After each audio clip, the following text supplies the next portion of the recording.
Barbara and I were married for 39 years. We dated for a few years before we got married.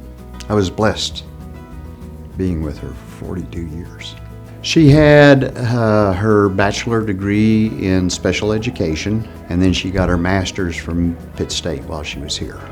She was always very vocal about policy of mainstreaming kids, letting them into the regular classroom as much as you could. Well, I've known Barbara for a number of years, but when I was transferred to Nichols as principal, Barbara was a teacher there.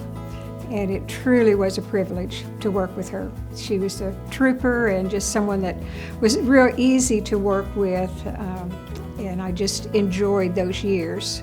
She was an extremely compassionate person. And sometimes, you know, as a child would be tested and test results came back that they needed to be on an IEP, those were difficult conversations sometimes. And Barbara had such a way of putting things in a perspective that was hopeful. It wasn't devastating. Here's what we can do, not what we can't do.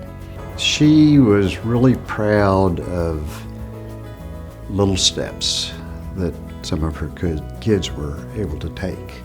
I remember her telling me her goal for one of her students was to teach the child how to suck through a straw. That was the year's goal. A couple of months into the year, the child could suck through a straw, so she moved on to the next goal for that child. She had some kids that couldn't even communicate. Some, you know, she had learned to sign language with because they couldn't verbalize it, but they could communicate through sign language.